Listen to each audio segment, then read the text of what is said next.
السلام علیکم ورحمۃ اللہ وبرکاتہ۔ الصلاۃ والسلام علیک یا رسول اللہ، الصلاۃ والسلام علیک یا حبیب اللہ صلی اللہ تعالی علیہ وسلم۔ میرے پیارے آقا علیہ الصلاۃ و تسلیم کے پیارے دیوانوں، اس سے پہلے آپ نے وضو کے فضائل سماعت فرمائے۔ نماز کی پہلی شرط طہارت پر گفتگو جاری ہے۔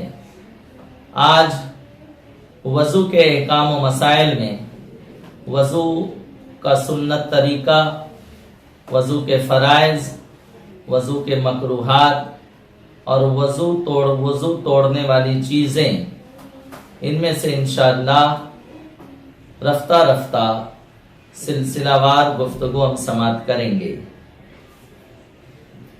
جب وضو کرنا ہو تو اس وقت دل میں نیت پائی جانی چاہیے۔ بغیر نیت کے اگر کسی نے وضو کیا تو صدر الشریعہ علیہ رحمہ بار شریعت میں فرماتے ہیں اس کا وضو تو ہو جائے گا لیکن ثواب نہ پائے گا۔ وضو کرنے سے پہلے سنت یہ ہے کہ مسواک شریف کا استعمال کر لیں اور وضو کا آغاز بسم اللہ شریف سے کریں۔ حضور علیہ السلام نے ارشاد فرمایا، جب بندہ وضو کرتا ہے تو اس کے اعضائے وضو سے گناہ بہہ جاتے ہیں۔ جہاں جہاں پانی پہنچتا ہے پارٹس آف وضو سے اس کے گناہ دھل جاتے ہیں۔ لیکن اگر کوئی وضو کے آغاز میں، شروعات میں بسم اللہ الرحمن الرحیم پڑھ لے تو بسم اللہ شریف کی برکت سے میرے آقا علیہ السلام نے ارشاد فرمایا اس کے پورے بدن سے گناہ دھل جاتے ہیں۔ لہذا معمول بنائیں کہ بسم اللہ شریف پڑھ کے وضو کریں۔ اب اگر یہ عادت نہیں ہے تو عادت بنانے کے لیے آپ کو یہ جو ہے کرنا ہوگا کہ مثلا آپ بسم اللہ شریف پڑھنا بھول گئے، اب چہرہ دھو رہے ہیں تو یاد آیا، تو آپ ایک سنت کے اہتمام کے لیے آپ کو اجازت ہے کہ آپ نئے سرے سے اسٹارٹنگ سے وضو پھر کریں۔ اس میں پانی ضائع کرنے، پانی ویسٹ کرنے کا حکم نہیں آئے گا۔ آپ کی نیت اچھی ہے، آپ ایک سنت کی ادائیگی کے لیے وضو دوہرا رہے ہیں تو نیت اچھی ہے تو انشاءاللہ سنت کے اہتمام کی نیت ہے تو اجر بھی پائے گا وہ۔ تو وضو کے آغاز میں بسم اللہ شریف پڑھیں، دعا پڑھ لیں، بسم اللہ الحمدللہ علی دین الاسلام۔ اب وضو کرنا شروع کرے، 3 مرتبہ گٹوں تک دونوں ہاتھ دھوئے۔ عموماً آج نل کا دور ہے، ہم ایک ساتھ دونوں ہاتھ دھوتے ہیں، یہ خلاف سنت ہے۔ سنت یہ کہ پہلے سیدھا ہاتھ دھوئیں، الٹے ہاتھ سے اس کو مسلیں اور پھر بایاں ہاتھ دھوئیں اور سیدھے ہاتھ سے اس کو مسلیں۔ دونوں ہاتھ گٹوں تک دھونے کے بعد کلی کریں، اچھے سے کلی کر لیں، پھر ناک میں نرم حصے تک پانی چڑھائیں۔ یاد رکھیں ناک میں پانی چڑھانا وضو میں یہ صرف سنت نہیں ہے، سنت موقدہ ہے۔ فتح رضویہ شریف میں سرکار اعلی حضرت امام علیہ سنت فاضل بریلوی رضی اللہ تعالیٰ نے اسے سنت موقدہ قرار دیا ہے۔ تو ناک میں اہتمام کے ساتھ پانی چڑھائیں، نتنوں میں۔ اس کے بعد آپ جب کلی کریں گے تو کلی کے ساتھ آپ غرارہ بھی کر لیں، پھر ناک میں پانی چڑھا لیں، لیکن روزے کی حالت میں غرارہ نہ کریں کہ اس بات کا امکان ہوتا ہے کہ حلق کے نیچے پانی اتر جائے اور روزہ دار ہونا یاد ہوگا تو روزہ ٹوٹ جائے گا۔ تو غرارہ کر لیں، پھر ناک میں نرم حصے تک پانی چڑھا لیں۔ ابھی تک جو آپ نے کیا یہ سب وضو کی سنتیں تھیں۔ اب وضو کے فرائض کا آغاز ہوگا۔ جس پانی سے وضو اور غسل جائز ہے اس میں یہ شرط ہے کہ نجاست کے سبب سے اس پانی کا رنگ بو مزہ، اگر وہ بہتا ہوا پانی ہے، دردہ حوض ہے، یا دیگر بہتا ہوا پانی ہے، چشمے کا، ندی کا، نالے کا، جھرنے کا، تو نجاست کے سبب سے اس کا رنگ بو مزہ نہ بدلا ہو، تو اب ان سنتوں کی جو ترتیب ہے وضو کی، جیسے آپ ہاتھ دھونے کے لیے بہتے ہوئے پانی میں آپ نے ہاتھ ڈالا، چلو میں پانی لیا، تو دیکھ کے اس کا رنگ آپ کو سمجھ میں آیا، اطمینان ہو گیا۔ اب آپ نے کلی کی، زبان پر پانی پہنچا، اس کا ٹیسٹ سمجھ میں آیا، لذت سمجھ میں آئی، اطمینان ہو گیا۔ ناک میں پانی آپ نے چڑھایا، اس کی بو، اس کی اسمیل سمجھ میں آئے گی، مزید اطمینان ہو گیا۔ تو اب رنگ بو مزہ سے اطمینان ہو گیا، تو اب وضو کے فرائض کا آغاز ہوگا۔ وضو میں 4 فرائض ہیں۔ پہلا فرض چہرہ دھونا، دوسرا فرض کوہنیوں سمیت دونوں ہاتھ دھونا، تیسرا فرض چوتھائی سر کا مسح کرنا، اور چوتھا فرض ہے ٹخنوں سمیت دونوں پیر دھونا۔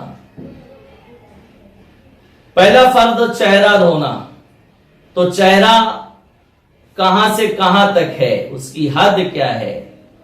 تو سر پر، پیشانی پہ جہاں سے بال جمنا شروع ہوتے ہیں، وہاں سے لے کر یہ تھوڑی کی نوک تک، اور ایک کان کی لو سے دوسرے کان کی لو تک، یہ چہرہ ہے۔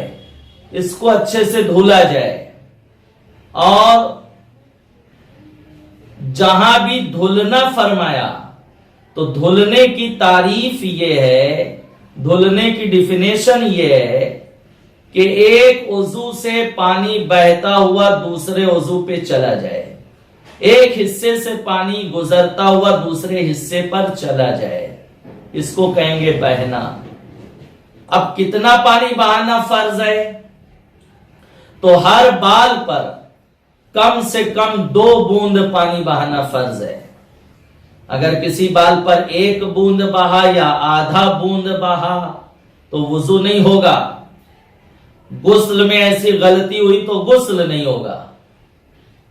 تو ہر بال پر جو اعضائے وضو ہیں، اس میں ہر بال پر کم سے کم 2 بوند پانی کا بہانا فرض ہے، اور ہر بال پہ 3 مرتبہ پانی بہ جائے، یہ حضور علیہ الصلوۃ والتسلیم کی سنت مبارکہ ہے۔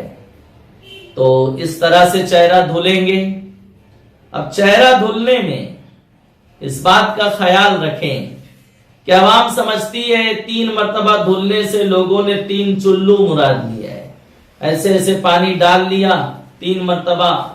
ضروری نہیں ہے کہ یہ 3 چلو سے آپ نے دھویا تو ہر بال پر جو ہے 3 مرتبہ پانی بہ گیا ہو۔ ایک بال بھی اگر ایسا رہ گیا، بلکہ فرمایا گیا کسی بال کی جڑ میں پانی پہنچا، اس کی نوک سوکھی رہ گئی، یا نوک میں پانی پہنچا، اس کی جڑ سوکھی رہ گئی، تو اس کا وضو نہیں ہوگا۔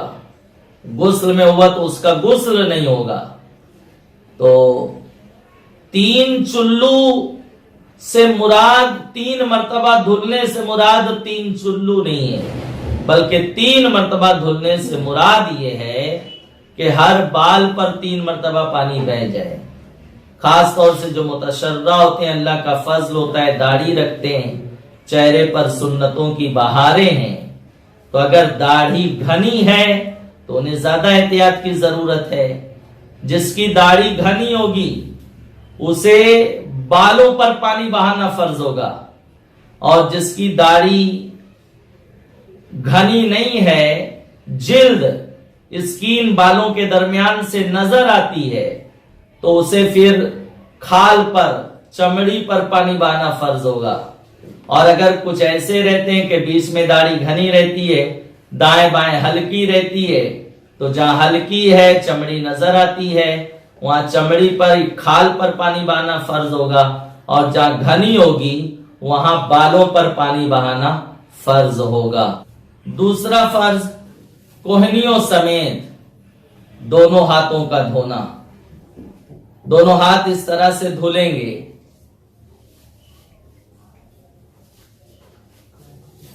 کہ آج اس نل کے دور میں ہم ہاتھ دھوتے ہیں تو اس طرح دھلتے ہیں، یعنی کوہنی سے انگلی کی طرف پانی بہاتے ہیں. لیکن یہ خلاف سنت ہے. سنت یہ ہے کہ تاجدار کائنات صلی اللہ تعالی علیہ وسلم انگلی سے کوہنی کی طرف پانی بہاتے تھے اس طرح. تو پہلے آج کل اس جاڑے کے موسم میں، سردی کے موسم میں سفیدی رہتی ہے انگلیوں کی گھائیوں میں، یہ کوہنی یا چمڑی جو ہے سکڑی رہتی ہے، تو اس کو تر کر کر کے ایسے مسلیں دونوں ہاتھ. اب پانی بہانا شروع کریں. تو اس طرح سے پانی بہائیں گے کہ انگلی سے کوہنی کی جانب پانی بہائیں گے. جب اس طرح آپ پانی بہائیں گے تو آپ کو ایسے ایسے کرنے کی بھی ضرورت نہیں ہوگی. بعض لوگ ایسے ایسے کرتے ہیں، خالی انگلی ہلاتے ہیں، نہ جانے وہ کیا چاہتے ہیں. ایک رسم سمجھ لیا ہے، اس میں حکمت یہ تھی کہ انگلی سے کوہنی کی جانب پانی بہایا جائے. تو اس طرح آپ کرتے ہیں، یا حوض میں آپ ایسے ایسے 3 مرتبہ کر لیے تو یہ سنت آپ کی ادا ہو گئی. اس طرح سے ہاتھ آپ نے دھل لیا، دوسرا فرض ادا ہو گیا. اب تیسرا فرض ہے چوتھائی سر کا مسح کرنا. وہ میں کر کے بتا دیتا ہوں، آپ لوگوں نے لفظوں میں تو سنا ہوگا، تھوڑا عملی طور پہ دیکھ لیں. نئے پانی سے دونوں ہاتھ کی ہتھیلی کو آپ تر کریں اور یہ 3 انگلی بالوں کی جڑ پہ رکھیں اس طرح سے. شہادت کی انگلی، انگوٹھا، ہتھیلی الگ رکھیں اور اس کو بیچوں بیچ سینٹر سے پیچھے تک لے کے چلے جائیں. اب ایک دم پیچھے اتار دیا. اب آپ ہتھیلی گدی جو ہے وہ بیک سائڈ سر کے حصے سے لگا دیں. شہادت کی انگلی، انگوٹھا اب بھی الگ رہے گا اور اس کو ایسے آگے کی جانب کھینچ دیں. اس طرح ایک بارگی میں پورے سر کا آپ کا مسح ہو گیا. اب یہ شہادت کی انگلی کی پانی کی تری کان کی بناوٹ میں پھیریں، انگوٹھے کی پانی کی تری کان کے اوپری حصے پر اور ہتھیلی کی پشت کی پانی کی تری گردن پر پھیریں. گلے کے حصے کا مسح مکروہ ہے. ایک یہ طریقہ ہے. دوسرا ایک بہت آسان طریقہ ہے جو آقا نعمت سرکار مفتی اعظم ہند رضی اللہ تعالیٰ عنہ کا اس پر عمل رہا اور فتح رضویہ شریف میں سرکار اعلیٰ حضرت نے بیان کیا ہے. وہ دوسرا طریقہ یہ ہے کہ نئے پانی سے ہاتھ کو تر کرنے کے بعد دونوں ہاتھ کی 3 انگلی بالوں کی جڑ پہ رکھے اور تھوڑا سا آگے لے جانے کے بعد اب ہتھیلی ملا دے اور اس کو ایک بارگی پیچھے ایسے اتار دے. پورے سر کا مسح ہو گیا. شہادت کی انگلی کی پانی کی تری کان کی بناوٹ میں پھیرے اور انگوٹھے کی پانی کی تری کان کے اوپری حصے پر اور ہتھیلی کی پشت کی پانی کی تری گردن پر پھیرے. اس کے بعد الٹے ہاتھ سے سیدھے ہاتھ کا پانی ایسے اتارے، پھر سیدھے ہاتھ سے الٹے ہاتھ کا پانی اتارے اور پھر انگلیوں کا کھلال کرے. ایک سنت چہرہ دھونے میں رہ گئی تھی، داڑھی کا کھلال.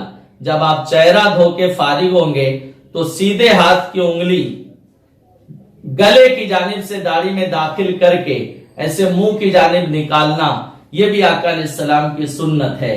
تو چہرہ دھونے کے بعد داڑھی کا کھلال کریں گے اور سر کا مسح کر لینے کے بعد پھر ہاتھ کی انگلیوں کا کھلال کریں گے. یہ میں نے آپ کے سامنے بیان کر دیا. اب چوتھا فرض ہے ٹخنوں سمیت دونوں پیر کا دھونا. تو وہی احتیاط کریں گے پانی بہانے میں. پہلے تیل کی طرح پانی مل لیں گے تاکہ سفیدی جو جاڑے میں رہتی ہے ٹھنڈی کے موسم میں وہ ختم ہو جائے. اور پانی بہانے کی شروعات، دھلنے کی شروعات وہ پیر کی چھنگلی انگلی سے کریں گے، چھوٹی انگلی سے. الٹے ہاتھ کی یہ چھنگلی سے کھلال کرتے جائیں گے. مثال کے طور پہ سمجھانے کے لیے عرض کرتا ہوں، یہ سیدھا پیر ہے تو الٹے ہاتھ سے چھوٹی انگلی سے ایسے پیر کی انگلیوں میں کھلال کرتے جائیں گے. اب انگلی سے ایڑی کی جانب بہاتے آئیں گے، پھر ایڑی سے جو ہے انگلیوں کی طرف پانی بہائیں گے. اس کے بعد نیچے تلوے کا حصہ دھولیں گے. پھر الٹا پیر دھونے کی شروعات اسی طرح اس کے انگوٹھے سے کریں گے. مثال کے طور پر یہ الٹا پیر ہے تو الٹا پیر ہے تو الٹے پیر کو کی دھونے کی شروعات جو ہے الٹے ہاتھ کی چھنگلی سے کریں گے اور انگوٹھے میں کھلال کریں گے. پھر اس کے بعد گھائیوں میں کھلال کرتے جائیں گے تاکہ جو سفیدی ہے وہ ختم ہو جائے. پھر انگوٹھے سے پانی بہاتے بہاتے پیچھے بیک سائڈ آئیں گے, ایڑی تک آئیں گے. پھر ایڑی سے پانی بہاتے بہاتے آپ انگلیوں تک جائیں گے اور اس کے بعد تلوے کا حصہ دھوئیں گے. تو پیر اس ترتیب سے دھونا یہ آقا علیہ السلام کی سنت مبارکہ ہے. ورنہ لوگ پیر نل کے نیچے لگا دیتے ہیں, ہاتھ سے مسل لیتے ہیں, ٹھیک ہے پیر دھل جاتا ہے, ہر بال پہ پانی جیسا بہنا ہے بہ جاتا ہے, لیکن اس ترتیب سے نہیں بہتا جس ترتیب سے مصطفیٰ جان رحمت صلی اللہ تعالی علیہ وسلم پیر دھلا کرتے تھے. جب ہم پیر دھل ہی رہے ہیں تو آقا علیہ السلام کی سنت کے مطابق دھلیں گے تو انشاءاللہ دھلنے کا جو ہے وہ صحیح طریقہ بھی ادا ہوگا اور آقا علیہ السلام کے سنت کے مطابق اس پر اجر بھی ملے گا, سنت کی برکتیں حاصل ہوں گی. اب وضو کر کے آپ فارغ ہو گئے تو درمیان وضو آہستہ آہستہ دعائے معصورہ پڑھنا, دوران وضو درود شریف پڑھنا, یہ سب مستحبات سے ہے. اور وضو سے فارغ ہونے کے بعد کلمہ شہادت کی بڑی فضیلت آئی. میرے آقا علیہ السلام نے ارشاد فرمایا جو وضو کے بعد کلمہ شہادت اشہد اللہ الہ الا اللہ وحدہ لا شریک لہ واشہد ان محمدا عبدہ ورسولہ پڑھ لے تو آقا علیہ السلام فرماتے ہیں اس کے لیے جنت کے 8 دروازے کھول دیے جاتے ہیں. لہٰذا آپ اس کا اہتمام کریں, اس پر عمل کریں. اللہ تعالی مسائل شریعہ کی ہمیں سمجھ عطا فرمائیں اور وضو سنت مصطفیٰ علیہ السلام کے اہتمام کے ساتھ ہمیں کرنے کی توفیق عطا فرمائیں. السلام علیکم ورحمۃ اللہ وبرکاتہ.